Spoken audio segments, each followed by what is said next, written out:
So now what we're going to do is we're going to go over rendering techniques. And so what you want to be familiar with is this little button here, render setup. You can also use F10 to bring it up, right? And so right now we're on a default. You know, these are like the little default settings. Notice how they're all kind of like, they're all locked into certain ratios. If you want to unlock that ratio, you can click this, and you can make your own little deal. Here you can, take it off, put that, make this 500, etc. Right? So typically, when I'm doing a test render, I'll do 640 by 480. If it's taking a really long time, I'll go even lower to this. But when you want to do a semi-professional rendering, that you're never going to print it more than an 8.5 by 11, I would do 1500. So what I would do is I'd keep this ratio locked, do 1500, and just let it do its own ratio. So 1500, right? If you're doing a professional rendering, and they're paying you $10,000, and you have a render farm, and you want to do it like the right way, you do 2500, because this stuff comes out 300 DPI, so it's not 150 DPI, it's 300 DPI. So, 1500 megapixels at 300 DPI is a lot. Okay, so I would, for now, I'm just going to keep this here. And also, if your mental ray images are also creating a blank where you still can't see them because you feel like the force two-sided is not there, you can also do it here. Okay, force two-sided. I typically like to keep it on there just forever. Okay. So this would be like area rendering. You could do your selection. You can do your region. So that's your region there. See it? So you can show, like typically if you render by view, it'll do the whole viewport. But if you want to do your region, and like say for instance, you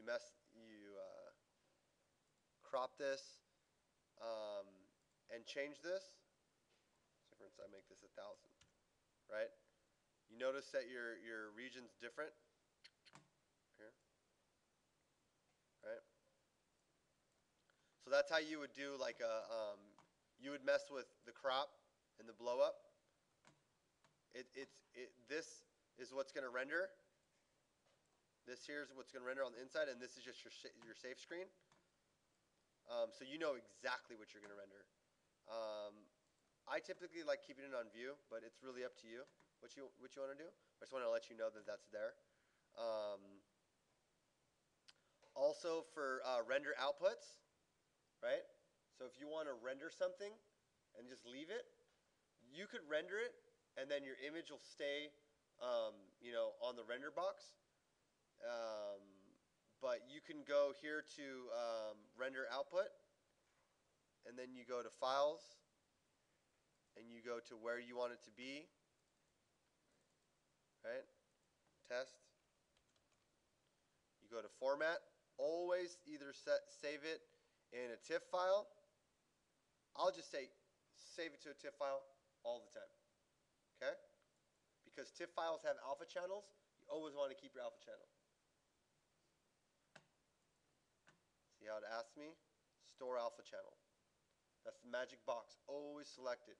That's so if you render an interior view and there's a transparency, it'll save that transparency so you could Photoshop an image and behind it, like a view or like a landscape, way easier. So press OK. So now if I render, it'll go straight to there, right? I don't need to show you about like assign rendering because you're already on, like, before you used to have to actually assign mental ray, but now it's there. So I don't want to confuse you with all that. And if you have like a lot of time, mess with every single thing, but I just want to give you guys the down and dirty things that you need to know. So this is the final gather uh, tab here, right? So you're always on draft mode. So all the renderings you've seen so far are on draft mode. Okay? This thing goes to very high. So whatever renderings you guys have been doing, it's on draft mode. That's like sketching for 3D Max. It'll go to professional, but let me warn you though. Okay? So common, see these numbers? Don't go over 1500 here on the width. And I would recommend never to go over medium. Unless you have a render farm and somebody's paying you 20 grand. Because 3D Max is meant for like making Avatar and making like billboard, like huge renderings. And so these things will take like 20 computers like a week to render something. Okay? So like don't say, "Oh, I want my rendering to look really good, so I'm going to do this thing full blast, everything." You'll never get a rendering out of it. It'll crash. Because your computer's probably not up to par. So I would typically, at a professional standpoint, for like all architecture firms, I would do low, and I would do 1500. You know, and also I want you to pay attention to diffuse bounces. So what that is how many times your particle bounces to create a shadow or light. I typically like to do it 3. My professors always wanted me to only do it 1, but I feel like it creates a softer lighting to it, so everything's not so sharp edge. Like if you have like a shadow, the line's not super sharp, and like the corners have the diffused lighting. I'm into that, but it's really up to you. So I would put 3 there and just leave it that way. Other than that, I don't really want to get into more of it, but if you want to play in this area in advanced and choose this, put radius, and then so what I would do is get a box and I would render that out, and then I would click this box and then render it again, and then save all the JPEGs, and then name them all, and then just go next, because you could see the difference. Okay?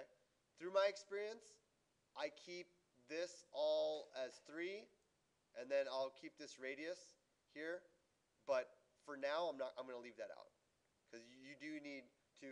I've been doing 3D Max for a long time, so you need to get in there and get in the nitty gritty, but I don't want to confuse the class too much, because I'm trying to cover a lot of ground. So your final gather is automatically on. Start it on draft. Make sure that your rendering's proper. Put it on low. And then let's see, final gather. Once you okay, so once you have a final gather map, I don't know if I should tell you guys this. It's kind of complicated. Once you guys have a final gather map,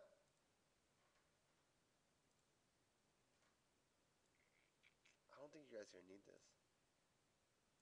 Yeah, I'm not gonna get into that. So that's that. So your indirect illumination. Make sure that you never go over medium.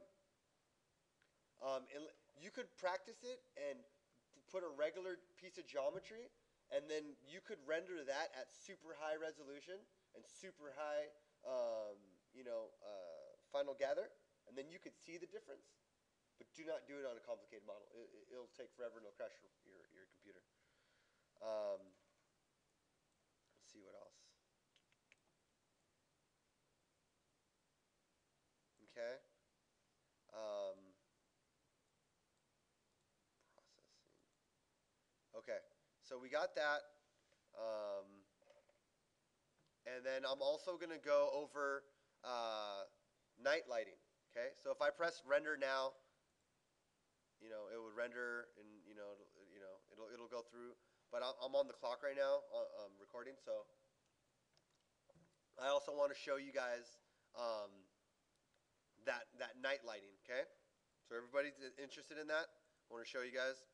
So what I would do first is I would click on the sun, and I would put it at an angle that would obviously bring, night. So obviously it would be something like this, right? I would keep it a little bit in the air because you want some backlighting. But what I would do is I would go here to create, go to lights, and then photometric is default. I haven't personally played with these too much. I keep it on standard, and it's weird because Mental Ray OmniLight's here. I would think it would be like on the default, but whatever. So I would click it here, right? And I'd press Q. I would look for it, so I would go here. Whenever I'm like playing with cameras, I'll only select camera, and if I'm on lights, I'll only select lights. So what I'm going to do is I'm going to pick my light, and I'm going to make sure that it's in the right location, right? Okay. Where is it? If your selector ever gets like, see how it's a circle? You can always click here, drag, and you can make it a box again. So there's my little light. Boom. So there's a couple things you need to do to this light. You need to press modify. Excuse me. Go to intensity. So your sun is really bright. Think about your sun as like 100,000 multipliers. Okay, 100,000. So your Omni light has to be strong enough to compete with that. So I would make it like 50,000. Okay, just for what we're doing right now.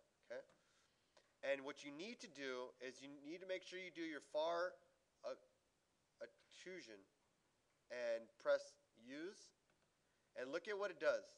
So I'm going to turn off the grid so you can see what happens. So say for instance, like you're looking at a light, right? And there's all the glare. This is the glare right here, right?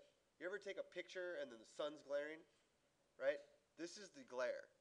I would recommend putting this to pretty much 0 because you don't want glare ever, right? And then this here is where the area that you're affecting, right? So I would bust that out, right? Make sure that your shadows are on because you want the cool shadows to come through. I love shadows, right? And then once I've done those steps, then I would press Shift, Enter to move it up. So what it's doing is it's copying that. I'm going to put instance so that it's doing exactly that. So all that work that I just did, it's copying that. And if I change any of them, it's going to copy them all together like they're, all peas in a pod or whatever, however you say that. So now you have your 4, right? And what I'm going to do is I'm going to go here, go to perspective, I'm going to go to realistic view, and then I'm also going to go here to use my scene lights. So now you can see my cool lighting going in there, starting to look pretty awesome. I could always just go like this. I think camera 1, bam. That looks really cool.